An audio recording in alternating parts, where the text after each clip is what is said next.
Olá, querido estudante, eu sou o professor Douglas Gomes e venho apresentar a física aqui para você. Você já pegou um objeto num plano inclinado e começou a aumentar o ângulo de inclinação até que a partir de um determinado instante começou a cair? Bem, é esse o problema que nós vamos estudar hoje e para fixar isso nós vamos resolver um problema e eu vou deixar um desafio para você. Eu quero a resposta nos comentários do vídeo, tudo bem? Se você apoia essa iniciativa, deixa o seu like. Se você quer ver mais vídeos como esse, se inscreve no canal, aperta o sino das notificações para ser avisado quando tiver vídeo novo. Então vamos começar a nossa história. O que acontece aqui em relação ao atrito? Quando nós temos um plano inclinado, nós começamos a inclinar, chega uma hora que o atrito não consegue sustentar a força, peso, a componente da força-peso que está tentando puxar o objeto para baixo. A partir de um determinado instante, então ele começa a deslizar. A força de atrito ela pode ter vários valores, uma infinidade de valores. Desde zero, veja, se eu deixo o plano inclinado na horizontal, ou seja, sem inclinação, aqui não há tendência de o objeto deslizar nem para um lado, nem para o outro. Se não há tendência de deslizamento, não há força de atrito. Apenas quando ele tende a deslizar, porque eu estou provocando a inclinação, nessa hora começa a haver um atrito para segurar, para impedir esse deslizamento que ocorre nesta direção. Tá dando para acompanhar? Então o atrito está segurando, só que chega uma hora que o atrito já não consegue mais segurar e o objeto cai. Vamos ilustrar isso?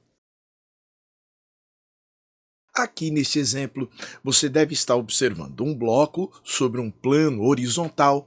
Se a gente pudesse dar um zoom para ver os detalhes dessas duas superfícies que estão em contato, você veria que há asperezas, há irregularidades, o que permite a existência de um atrito. Essas duas superfícies meio que vão aderir e vão se chocar, vão ter essas viscosidades se chocando, né?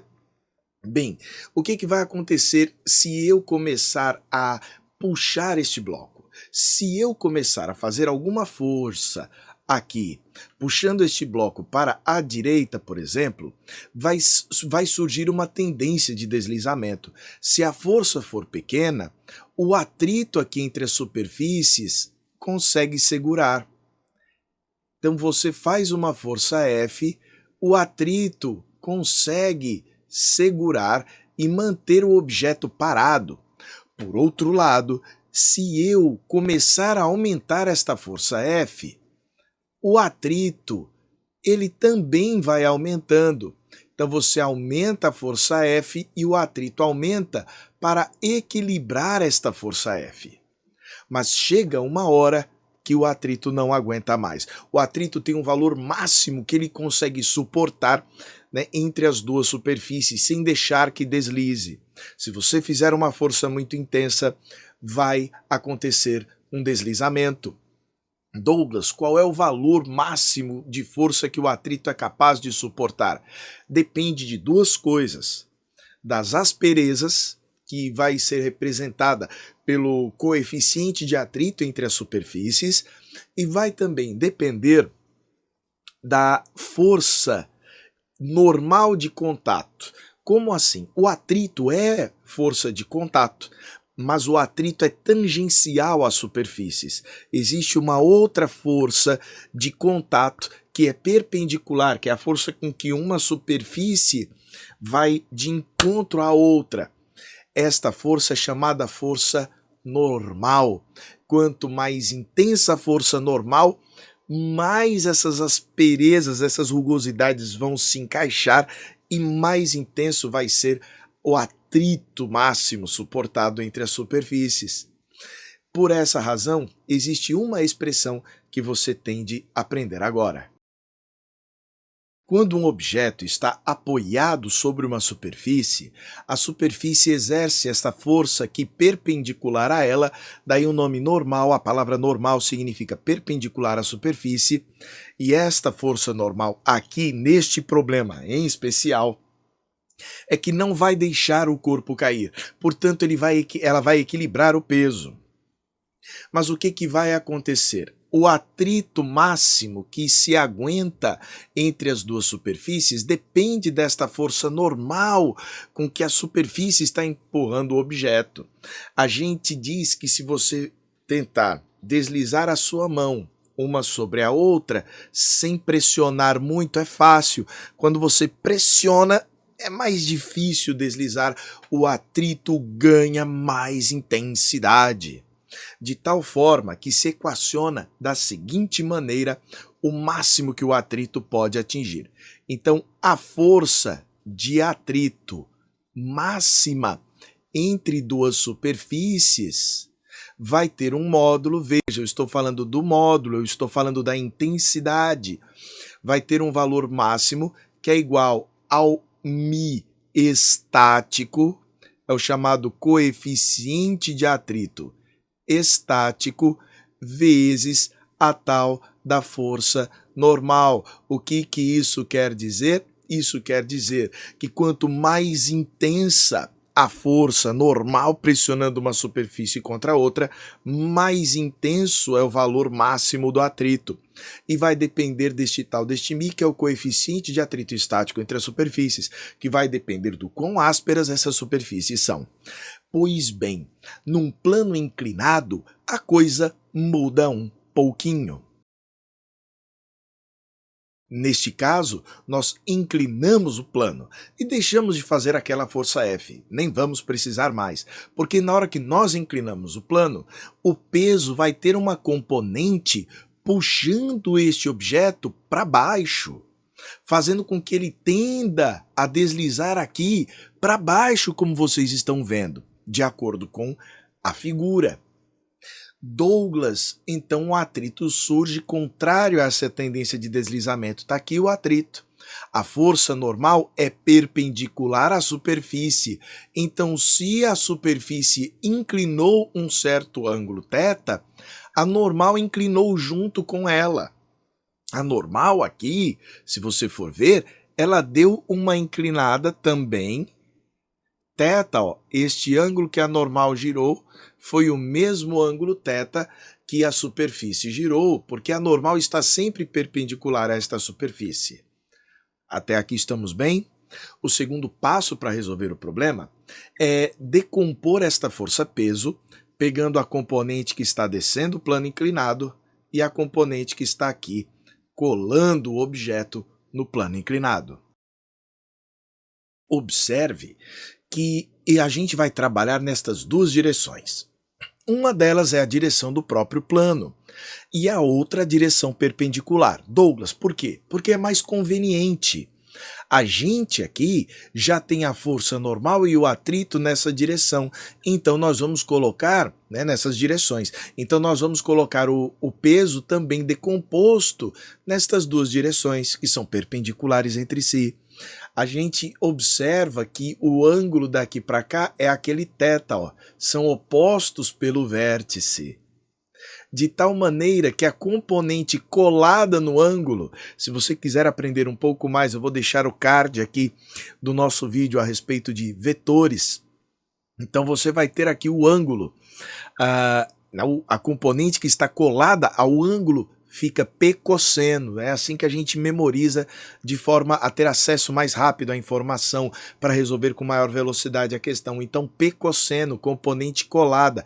Aquela outra componente do seno, que está na direção do plano inclinado, é P seno. Seno de separado, a gente pode fazer essa associação para ganhar tempo na resolução da prova. Inevitavelmente, não há como este objeto se movimentar nesta direção aqui, ó, de tal maneira que o valor do P cosseno deve equilibrar o valor da força normal. Então é a primeira coisa que a gente vai escrever.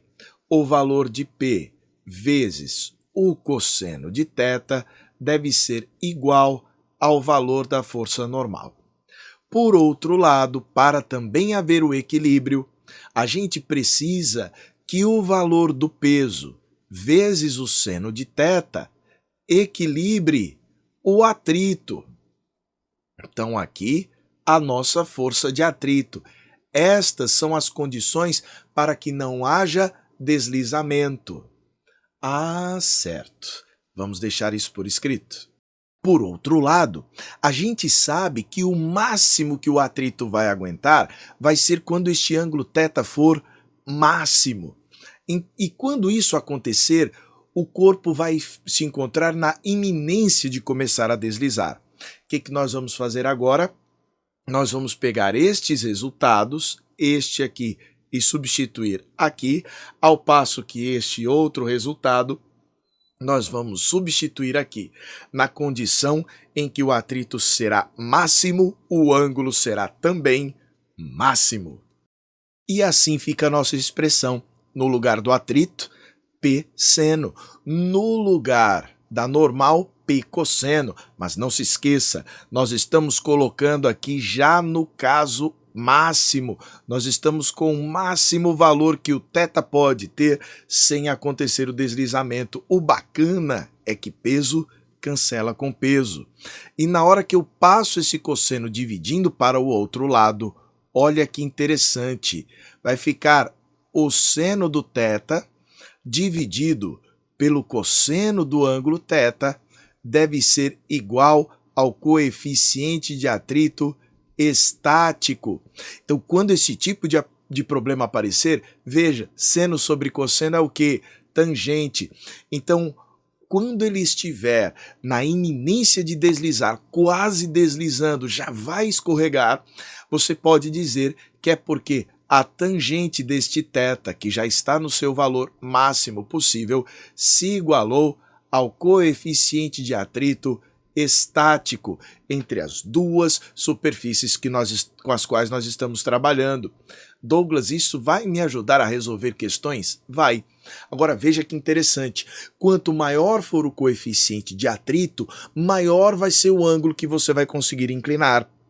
Essa é a moral da história, e com isso a gente vai resolver o problema que está aqui acima de nós. Douglas, que problema? Este aqui que a gente apresentou logo no começo do vídeo. Um bloco de massa M é colocado sobre um plano inclinado cujo coeficiente de atrito estático μ é igual a 1. Como mostra a figura, qual é o maior valor possível para o ângulo de inclinação do plano, de modo que o bloco permaneça em repouso. Pois bem, a gente sabe que para que haja o repouso, para que ele não deslize, o valor da tangente do θ máximo, o nosso ângulo θ aqui máximo, vai ter a tangente igual ao μ estático. O bacana desta questão é que ele já nos diz que o μ estático vale 1. Então a tangente do ângulo θ máximo que eu vou poder inclinar vai ser igual a 1. Peraí, qual é o ângulo no ciclo trigonométrico que tem a tangente igual a 1? 45 graus. Então, o máximo θ que a gente vai ter é igual a 45 graus. B de bola. Aí você chega e fala, mas Douglas, será que essa questão poderia ser mais contextualizada? Poderia ter um enunciado mais bonito? Este é o desafio que eu vou deixar para você. E eu quero a resposta aqui nos comentários. Ora, não pode fraquejar, tem que deixar aqui para mim. Vamos ler comigo a questão? Então olha aqui embaixo. Um caminhão transporta em sua carroceria um bloco de peso de 5.000 newtons. Após estacionar, o motorista aciona o mecanismo que inclina a carroceria. Sabendo que o ângulo máximo em relação à horizontal que a carroceria pode atingir sem que o bloco deslize é θ. Certo? O seno de θ eu sei, o cosseno de θ eu sei, estão aqui. O coeficiente de atrito estático entre o bloco e a superfície deve valer quanto? Me diga você, qual é o coeficiente de atrito entre o bloco e a carroceria se ele começa a deslizar quando o seno de θ é 0,6 e o cosseno de θ é 0,8? Pois bem, fica aqui a você o meu desafio. Estou esperando o seu comentário aqui. Bom, se você gostou da nossa iniciativa, deixe aquele like esperto. Quer ver mais vídeos como esse? Se inscreva no canal. Quer fazer um curso de física comigo feito especialmente para você? www.professordouglasgomes.com. Um forte abraço e até a próxima!